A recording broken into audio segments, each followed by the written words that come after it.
উপদেষ্টা ইসলাম, আমরা আসলে এক একটি শব্দ খুব বেশি শুনছি কয়দিন ধরে, যে মাস্টার মাইন্ড, আন্দোলনের মাস্টার মাইন্ড। আসলে এই মাস্টার মাইন্ড ব্যাপারটা কি? মানে তিনি কিভাবে এই আন্দোলনটা নিয়ন্ত্রণ করেছেন, বা আপনি কিভাবে একটা মাস্টার মাইন্ড দেখেন এই আন্দোলনের পেছনে? আমরা তো কোটার আন্দোলন দেখছিলাম, আপনি ঠিকই বলেছেন যে যখনই দমন পীড়নের মাধ্যমে ছাত্রদের উপরে গুলি চালানো হলো, সাধারণ ছাত্ররা মারা যেতে থাকলো, নিপীড়নের সম্মুখীন হলো, তখন আমরা সবাই সেই আন্দোলনের মধ্যে অংশগ্রহণ করেছিলাম, কিন্তু আমরা কিন্তু কোনো মাস্টার মাইন্ড টের পাই নাই। আমরা মনে করেছিলাম যে এটা স্বতঃস্ফূর্ত আন্দোলন। তো এখন এই মাস্টার মাইন্ডের কথাটা কোত্থেকে আসলো? মানে গত 7 দিন, 10 দিন, 15 দিন ধরে এটা আমরা শুনছিলাম, এখন তো প্রফেসর ইউনূস সেটিকে পরিচয়ই করিয়ে দিলেন যে হ্যাঁ, he was a mastermind of all those things. দেখুন, আন্দোলনটা আমরা বৈষম্য বিরোধী ছাত্র আন্দোলন, যেটি একটি সাধারণ শিক্ষার্থীদের প্ল্যাটফর্ম, যেখানে বিভিন্ন রাজনৈতিক দলের নেতাকর্মীরাও ছিলেন। তো আন্দোলনটা আমরা এই আন্দোলনটাকে এখন আমরা বলতেছি যে এটা একটা লিডারলেস মুভমেন্ট, যে আন্দোলনের আসলে কোনো একক নেতৃত্ব ছিল না, বরং সাধারণ মানুষই এটাকে এগিয়ে নিয়ে গেছে। কিন্তু আন্দোলনের একটা প্রেক্ষিতে কিন্তু আন্দোলনটা পরিচালনা করতে হয়েছে। সেক্ষেত্রে হয়তো আমরা গুটি কয়েক শিক্ষার্থী আর সারা দেশে আরো কিছু শিক্ষার্থীদের সাথে সমন্বয়ে পিছন থেকে এটা পরিচালনা করেছি। সেক্ষেত্রে কিন্তু আমাদের নানা জনই আসলে বুদ্ধি পরামর্শ দিয়েছেন। যার ক্ষেত্রে এই কথাটি বলা হচ্ছে, তিনি বিশেষভাবে আমাদেরকে পরামর্শ দিয়েছেন এবং পিছন থেকেই সাহায্য সহযোগিতা করেছেন। কিন্তু তিনি এবং আমরা কেউ এই আন্দোলনের মাস্টার মাইন্ড এই শব্দটার সাথে কিন্তু একমত নই। সেটি হয়তো ভালোবাসার জায়গা থেকে অনেকে বলছেন, ডক্টর ইউনূসও সেটা বলেছেন, কিন্তু আমরা আসলে এটা এমন ভাবে দেখতে চাই না। আমরা এটা একটি জনতার স্বতঃস্ফূর্ত আন্দোলন হিসেবেই দেখি।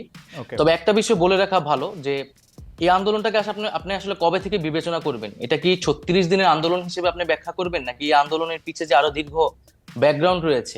আমরা যে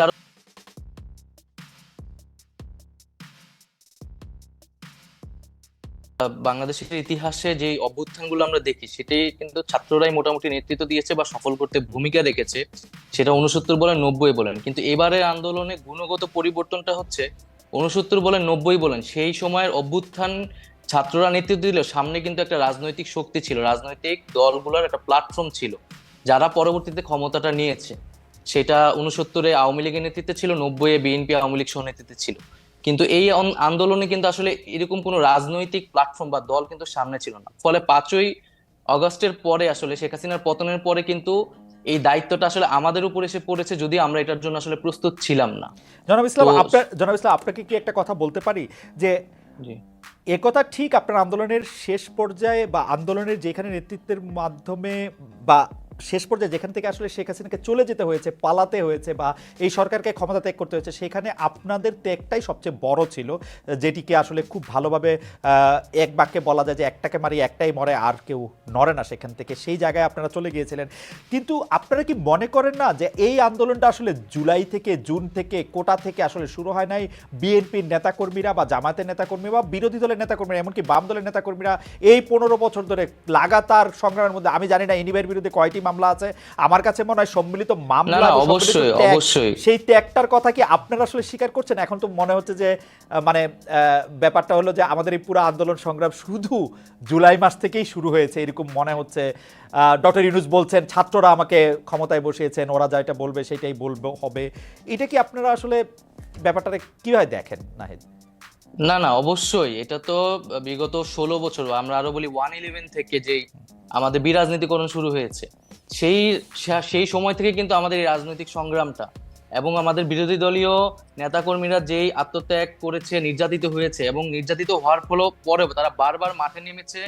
তারা নামার কারণে কিন্তু একটা রাজনৈতিক পরিবেশ আমরা পেয়েছি, কথা বলার মিনিমাম পরিবেশ কিন্তু আমরা পেয়েছি, যেই রাইট। জায়গায় আমরা নেমে কথা বলতে পেরেছি। এবং এই অভ্যুত্থানেও আমরা সকল রাজনৈতিক দলের সেই ভূমিকাকে স্বীকার করি, এবং তারা ভ্যানগার্ডের মতো ছিল, গুলির সামনে ছিল। এবং ব্যক্তিগতভাবে বললেও কিন্তু ছাত্রদল বলেন বা শিবির বলেন বা বামপন্থী সংগঠন, প্রত্যেকেই আমাদেরকে নানাভাবে সহযোগিতা করেছে। ব্যক্তিগতভাবে আমাদের জীবন রক্ষার্থেও তারা অনেক ভূমিকা পালন করেছে। এখানে একটা যেটা হয়েছে যে ধর্মীয় অবমাননার বিষয়টি এটার সাথে যুক্ত ছিল, এবং সাথে প্রধান উপদেষ্টা এবং আমার নামেও যুক্ত করা হয়েছে। এবং যিনি করেছেন মামলা, তাকে তো আমি চিনিও না, এবং আমি আইন উপদেষ্টা যিনি, তার সাথে যোগাযোগ করেছি যাতে এই মামলাটি বিষয়ে ব্যবস্থা নেওয়া হয়, এবং এই মামলায় যাতে গ্রেফতার না করা হয়। একটা এই মামলাটি এবং সাইবার সিকিউরিটি অ্যাক্ট নিয়ে আমরা নিজেরাই এর বিরুদ্ধে বলছি যে আমরা এই আইনটি সংশোধন করব। তো সেক্ষেত্রে পুরস্কৃত করা তো দূরের কথা, আমরা এই ধরনের মামলাকে তো আসলে বিরোধিতা করি। জনাব নাহিদ ইসলাম, সম্প্রতি গণমাধ্যমের স্বাধীনতা নিয়ে আপনি যে বক্তব্য দিয়েছেন তার সঙ্গে আওয়ামী লীগ আমলের একসময়ের তথ্যমন্ত্রী জনাব হাসান মাহমুদের কথার মিল পেয়েছেন অনেকেই, যা আবার ডিজাইন করে দুজনের ছবি দিয়ে সোশ্যাল মিডিয়াতে শেয়ার করা হয়েছে। আমরা কি এখনো আগের মতোই স্বাধীন কিনা? আমি আমি আমি দর্শকদের একটু দেখাতে চাই, দর্শকরা অবশ্যই একটু দেখতে পারবেন না যে ডিজাইন দিয়ে যে এটা করা হয়েছে, এটা আমরা প্রথম আলো পত্রিকাতে দেখেছি, যেখানে দেখা যাচ্ছে যে জনাব নাহিদ ইসলামের যে আমরা গণমাধ্যমের স্বাধীনতা চাই অবশ্যই, কিন্তু আমি আপনাদের কাছে প্রশ্ন রেখে যেতে চাই গণমাধ্যমের স্বাধীনতার সীমা কতটুকু। একই ধরনের কথা আসলে হাসান মাহমুদও বলেছিলেন, আমরা মনে করি গণমাধ্যমের স্বাধীনতার সঙ্গে রাষ্ট্রের বিকাশ, গণতন্ত্রের বিকাশ জড়িত, ইত্যাদি ইত্যাদি ইত্যাদি। জনাব নাহিদ ইসলাম, এটি নিশ্চয়ই আপনার চোখেও পড়েছে। এই হাসান মাহমুদের সাথে তুলনাটা কেমন উপভোগ করছেন জনাব নাহিদ ইসলাম? যারা এটি তুলনা করছে তারা হয়তো আমি জানি না কি জন্য তুলনা করছে। জি, এখানে আমি একটা প্রশ্ন রেখেছি এবং আমি এখনো এই প্রশ্নটা রাখছি যে গণমাধ্যমের স্বাধীনতায় আমরা বিশ্বাস করি, কিন্তু গণমাধ্যমকে ব্যবহার করে যদি ফ্যাসিজমের পক্ষে কথা বলা হয়, গণহত্যার পক্ষে বৈধতা দেওয়া হয়, তাহলে সেটি কি গণমাধ্যমের স্বাধীনতা হিসেবে বিবেচিত হবে কিনা? আমি আমি আপনাকে একটু জানাতে চাই যে আমরা দর্শকদের কাছে এই প্রশ্ন করেছিলাম যে তথ্য উপদেষ্টা নাহিদ ইসলাম প্রশ্ন তুলেছেন, গণমাধ্যমের স্বাধীনতার কথা বলে ফ্যাসিস্টদের প্রতারণা করা যাবে কিনা, এই প্রশ্ন সঠিক বলে মনে করেন কিনা। শতকরা ৭৭% দর্শক এতে সঠিক বলে মনে করছেন, শতকরা 23% দর্শক একে সঠিক বলে মনে করছেন না। 50,000 দর্শক ভোট দিয়েছেন। কিন্তু জনাব নাহিদ ইসলাম, এটি আমরা এখন চিত্র দেখতে পাচ্ছি, জনাব নাহিদ ইসলাম প্রায় 1993 থেকে এটা 31 বছর ধরে সাংবাদিকতা করাই এই দাবি নিয়ে আমি বলতে চাই যে আপনি যেটিকে বলছেন হচ্ছে স্বাধীনতার কথা বলে ফেসিস্টদের প্রচারণা। ফেসিস্টদের প্রচারণার তো অনেক বেশি বয়স না, এবং ফেসিস্টদের প্রচারণা তো আসলে অন্যরা আলাদা করতে পারে, যেমন আওয়ামী লীগ আমলে আমরা আলাদা করতে পারতাম। আপনি যদি ফেসিস্টদের প্রচারণা বলে কারো জবান বন্ধ করতে চান, এটি আসলে খুব ঠিক কাজ হবে কিনা, আপনার কাছে আমার এটি প্রশ্ন। না দেখুন, এখন তাহলে আপনাকে আরো মূল জায়গায় আসতে হবে যে আওয়ামী লীগ কি রাজনৈতিক কার্যক্রম এই মুহূর্তে করতে পারবে কিনা, বাক স্বাধীনতা বা রাজনৈতিক স্বাধীনতার কথা বলে। এখন আওয়ামী লীগ ফ্যাসিজমের সাথে জড়িত, গণহত্যার সাথে জড়িত এবং তার বিচার প্রক্রিয়া চলছে। তো ফ্যাসিজমের সাথে যেহেতু তারা জড়িত এবং বিচার প্রক্রিয়া চলছে, এই মুহূর্তে আমরা বলেছি যে তার রাজনীতি করার সুযোগ নেই। তা আওয়ামী লীগ দল হিসেবে যেহেতু তার রাজনীতি করার সুযোগ নেই, তার আদর্শ প্রচারণা করাও আসলে সুযোগ নেই।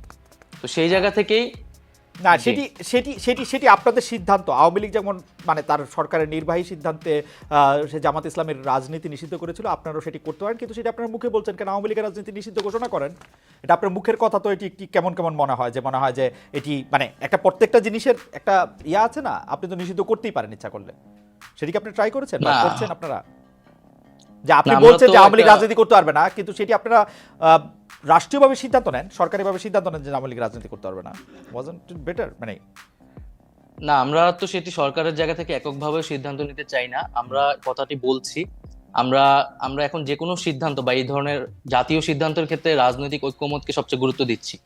ফলে রাজনৈতিক অন্যান্য দলগুলোরও এই বিষয়ে মতামতের প্রয়োজন আছে। তো সার্বিকভাবে আমরা রাজনৈতিক ঐক্যমত হলে এই বিষয়ে সিদ্ধান্ত নিতে পারি, কিন্তু একটা বিচার প্রক্রিয়া অবশ্যই চলছে এবং এই বিচার প্রক্রিয়ার মধ্যেই আসলে এই বিষয়ে একটা সিদ্ধান্ত হবে এবং আমরা রাজনৈতিকভাবে একটা ঐক্যমতে পৌঁছাতে পারবো আশা করি। কিন্তু আপনারা সরকারিভাবে কোনো সিদ্ধান্ত নিতে বা রাষ্ট্রীয় মানে আপনারা যারা উপদেষ্টা পরিষদ আছেন তারা সিদ্ধান্ত নিতে চান না, আপনারা একটা ঐক্যমতের ওয়েট করছেন, ব্যাপারটা কিরকম? জি, জি অবশ্যই আমরা ঐক্যমত হয়েছে, এটা আপনারা কি করে বুঝবেন? মানে এনি ভাই যদি বলে আওয়ামী লীগ নিষিদ্ধ করে তৈরি করে দিবেন? না, আমরা যদি সেই রাজনৈতিক ঐক্যমতে পৌঁছাতে পারি, এখানে বিএনপি রয়েছে, জামাত রয়েছে, নাগরিক সমাজ রয়েছে, মানে আওয়ামী লীগ ছাড়া বাকি সবাই যারা রয়েছে, আওয়ামী লীগ ছাড়া বাকি যারা। জি জি আচ্ছা, ঠিক আছে।